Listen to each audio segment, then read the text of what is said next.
Bom dia a todos, queridos irmãos. Que a graça de Jesus seja convosco. Acho que vai dar uma falha aqui. Pode seguir?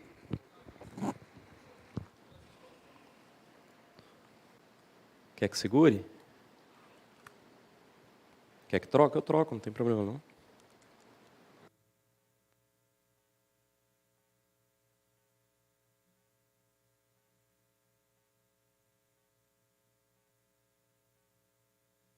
Pronto? Obrigado, André. Bom, irmãos, mais uma vez, que a graça de Jesus seja convosco. Bom dia. Vamos abrir a palavra, 1 Coríntios, capítulo 6. Vamos ler o texto bíblico.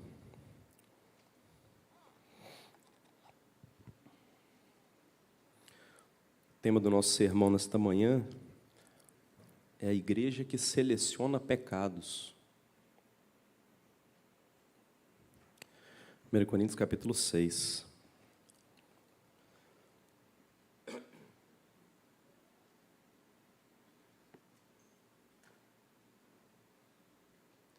Coríntios 6, verso 1. O texto diz assim: aventura-se algum de vós, tendo questão contra outro, a submetê-lo a juízo perante os injustos e não perante os santos? Ou não sabeis que os santos hão de julgar o mundo?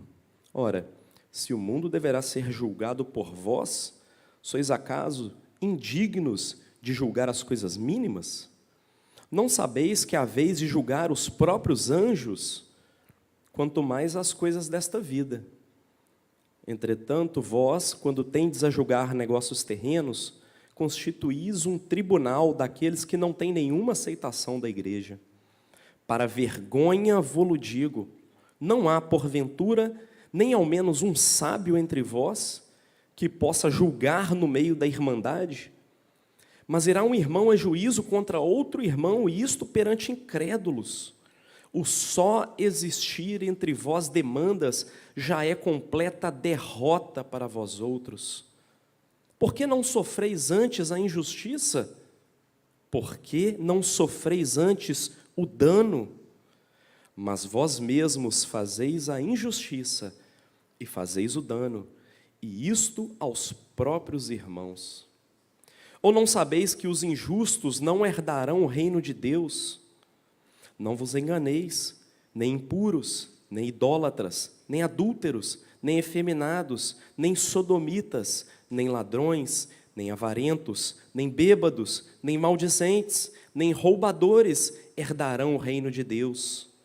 Tais fostes alguns de vós, mas vós vos lavastes, mas fostes santificados, mas fostes justificados em o nome do Senhor Jesus Cristo e no Espírito do nosso Deus. Somente até aqui, vamos orar. Pai, nós oramos porque muitas vezes nós somos como os nossos irmãos daquela cidade, da igreja de Corinto. Muitas vezes cometemos estes mesmos pecados, somos falhos desta mesma forma. Mas tal qual a Tua palavra serviu de instrução e guia para eles, que sirva também para nós. E que nos ajude a herdar o reino dos céus. Ajuda-nos, Senhor, nós suplicamos, sem Ti nada podemos fazer. Em nome de Jesus. Amém.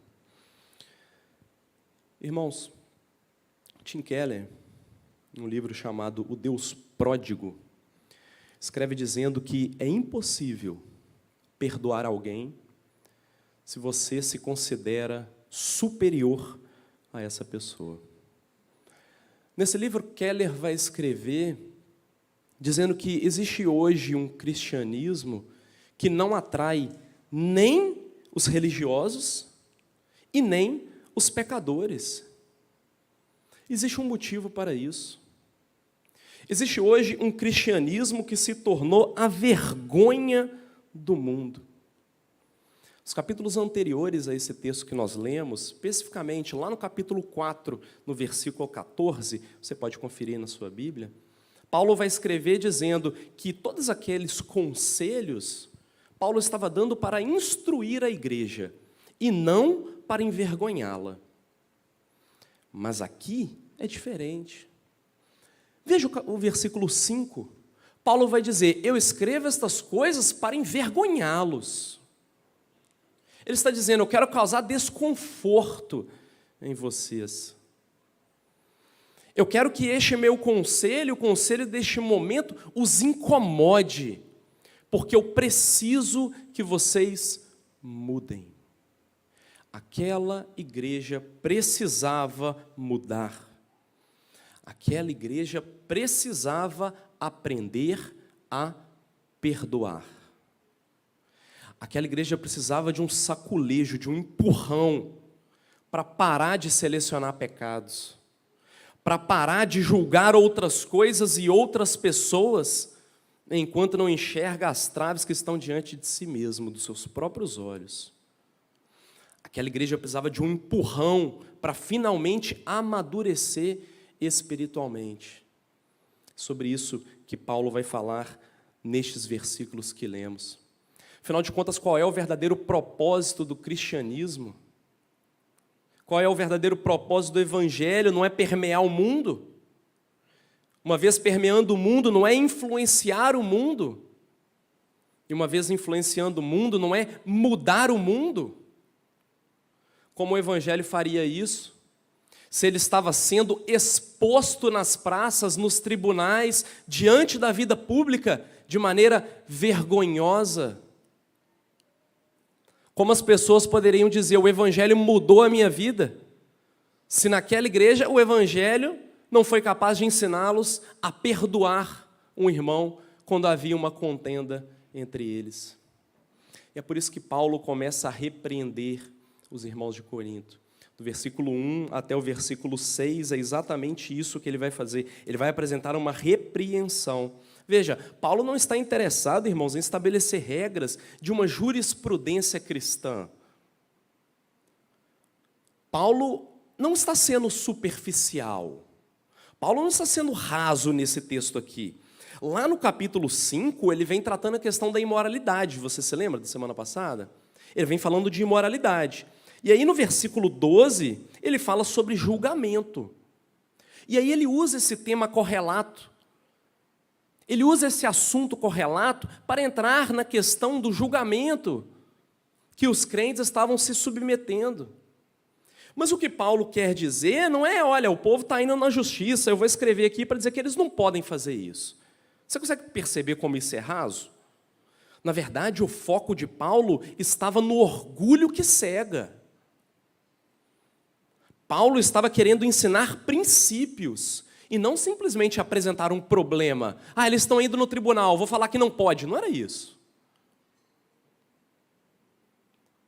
O que ele estava querendo mostrar é que aquela igreja precisava voltar-se aos princípios bíblicos que permeiam não só a questão do perdão, não só a questão da vida em comunidade, mas toda a vida da comunidade cristã, toda ela, de maneira global, de maneira universal.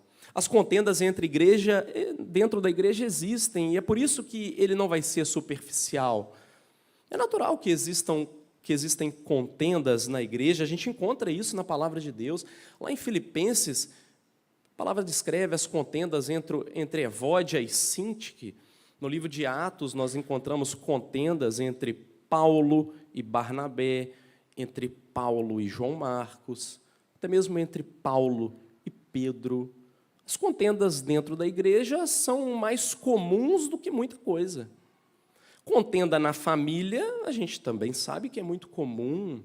Esaú e Jacó, Absalão e Amnon, Caim e Abel, Sara e Agar, contendas entre nações. Veja, Paulo não está dizendo: não pode ter contenda, não quero que vocês vão aos tribunais. Não é isso. Não é esse o foco do apóstolo. Contenda é natural, ele não está questionando existir problemas.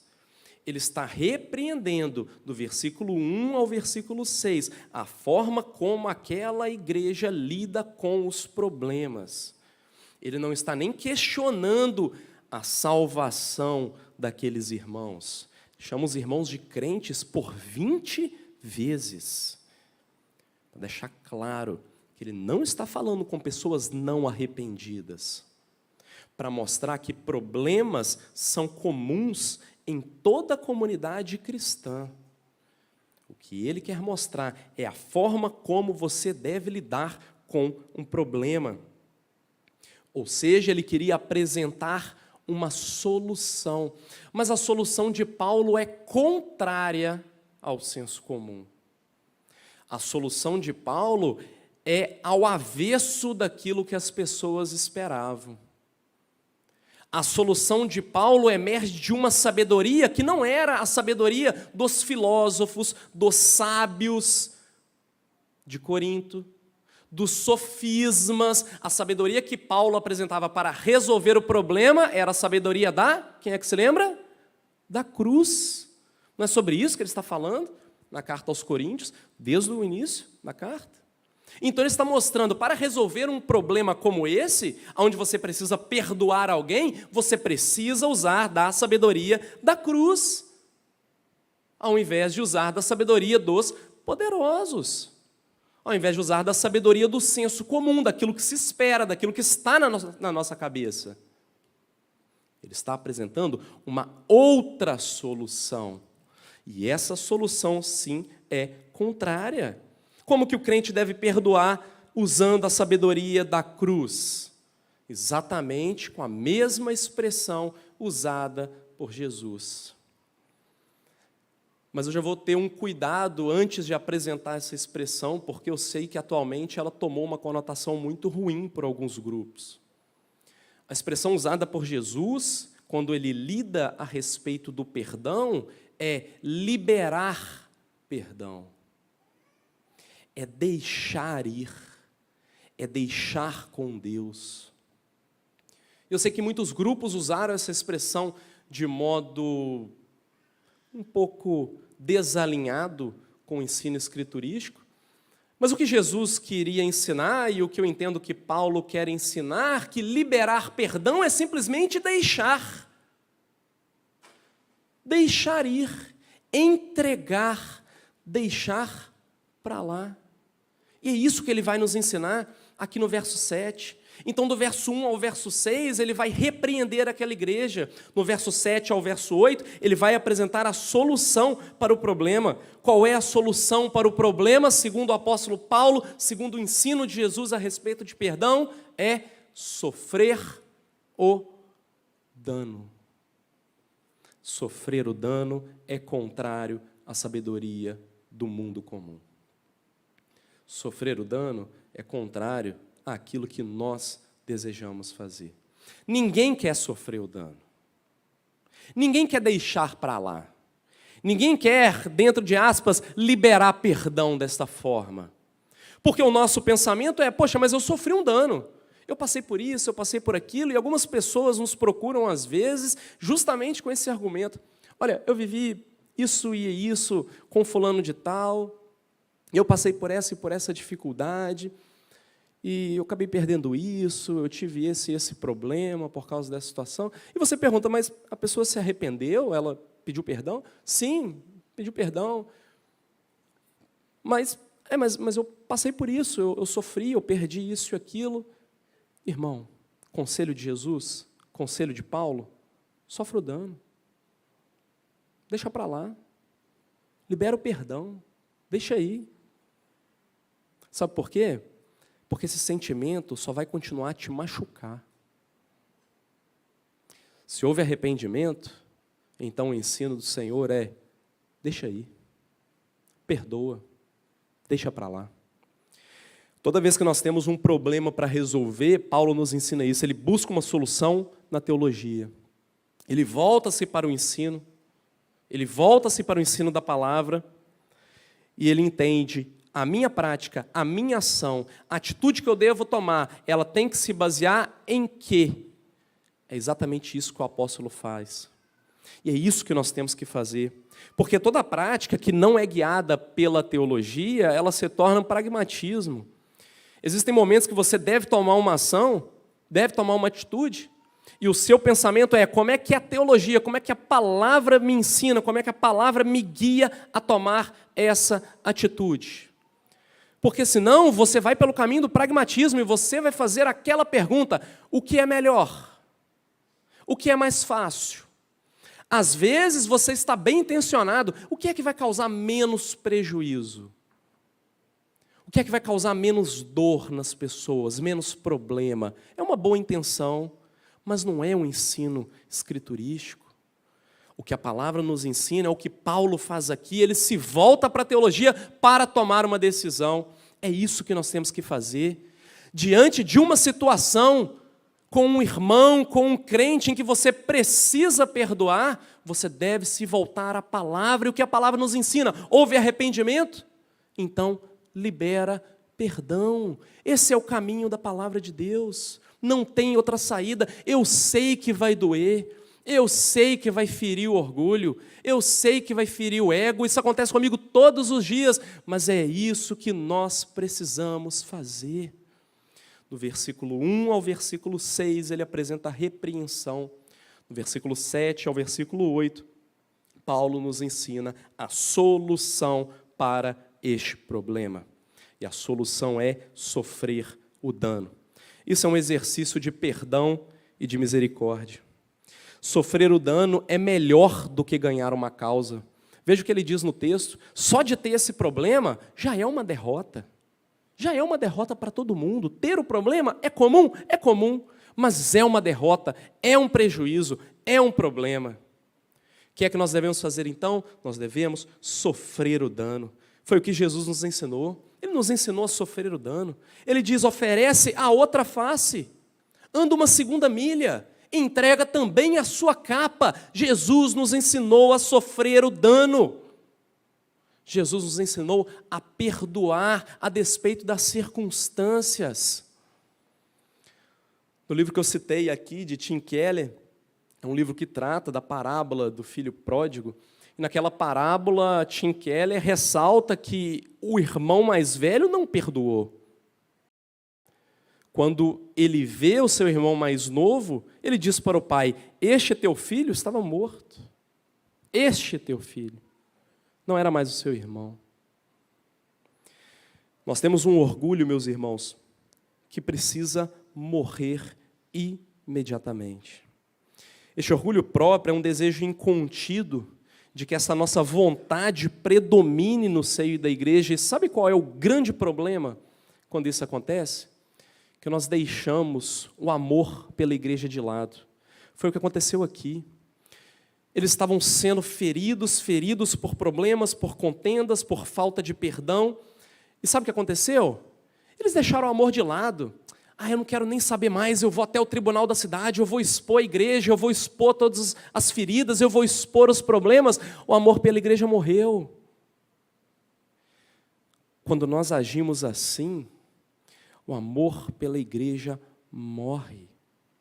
A gente não está preocupado mais em preservar o testemunho do Evangelho. O amor pela igreja em Corinto havia morrido. Estou nem aí mais. Eu exponho mesmo, eu levo até o tribunal, eu me deixo ser julgado pelos filósofos da cidade. Este orgulho próprio precisa morrer. Nós precisamos sofrer o dano. Jesus sofreu uma injustiça muito maior do que nós sofremos todos os dias. E ele sofreu o dano. Nosso irmão mais velho, Jesus Cristo, aquele que veio ao nosso encontro, pagou um preço altíssimo com a sua própria vida e nos resgatou do império das trevas. Ele não merecia a cruz, ele não merecia vergonha, não merecia apanhar, não merecia nada daquilo, mas ele sofreu o dano, para nos ensinar que é necessário perdoar, que é necessário deixar para lá, nos ensinar que é necessário sofrer o dano, mesmo quando você está certo. É melhor estar certo e se calar do que vender o amor pela igreja nos tribunais da vida pública. É melhor estar certo e se calar. É melhor estar certo e amar mais a igreja do que amar mais a você mesmo. É isso que o texto vem nos ensinando. No versículo 7 e 8, Paulo vai apresentar então a solução. No versículo 9 e 10, ele faz uma correlação de pecados. Veja, a única pessoa que ganha na igreja, quando há uma divisão, a única pessoa que ganha é Satanás.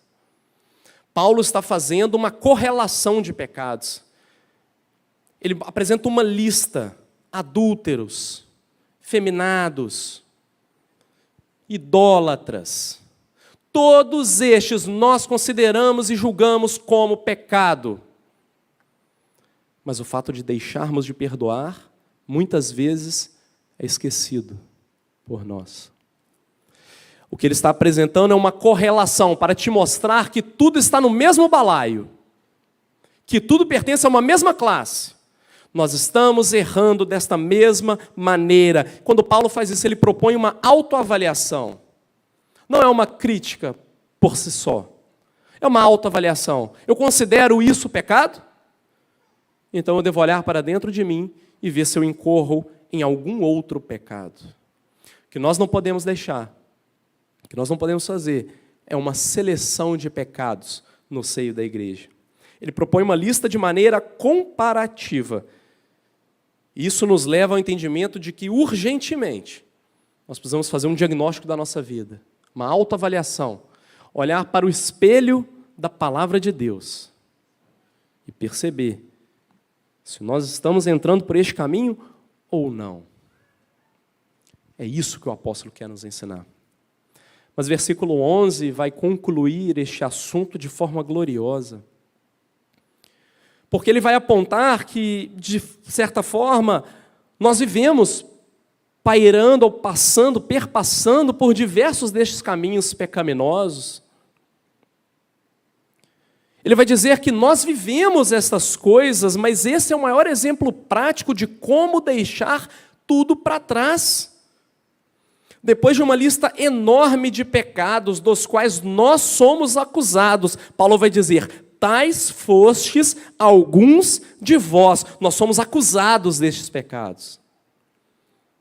Mas depois de toda essa lista, o texto vai dizer: mas vós vos lavastes. Perceba, o texto aqui não é para ser analisado sistematicamente.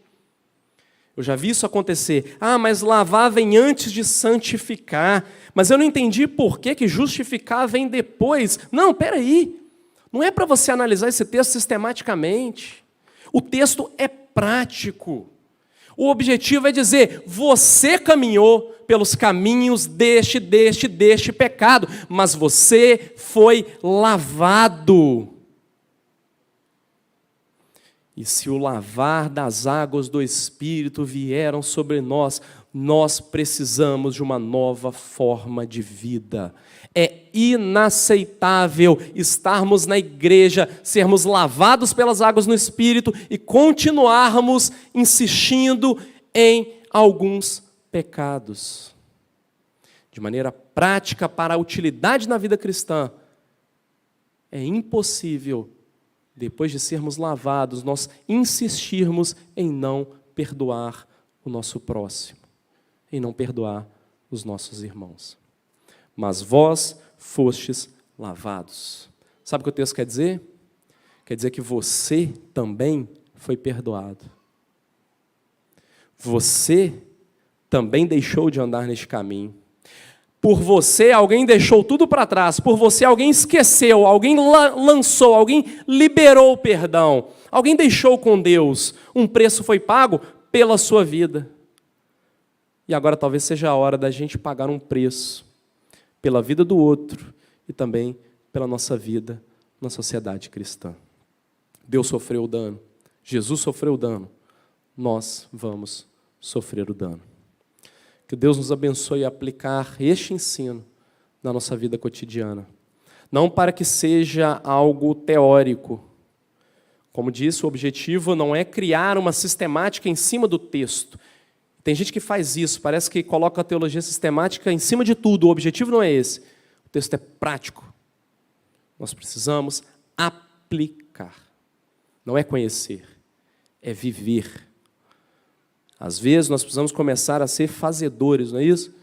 Deixar de ser aprendedor e se tornar um fazedor. Que Deus abençoe a sua igreja. Deus abençoe o conhecimento da palavra. Vamos estar de pé para a gente agradecer a Deus.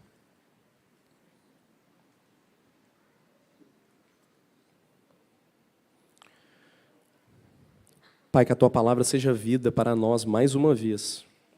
Não somente no sentido de lermos e conhecermos, porque isso já é, mas também de aplicarmos. E o que cabe a nós seja feito para a glória do Teu nome, por amor a Ti mesmo. Ajuda-nos a viver em comunidade assim, conforme o apóstolo nos ensinou, que as palavras de Paulo sejam de fato aplicáveis em nossas vidas pelo Teu Espírito, e que assim caminhemos juntos rumo à herança que nos é prometida, o reino dos céus. Louvado seja o Senhor pela nossa vida na Tua presença, por esse dia festivo, o dia do Senhor, de celebração. Em nome de Jesus. Amém.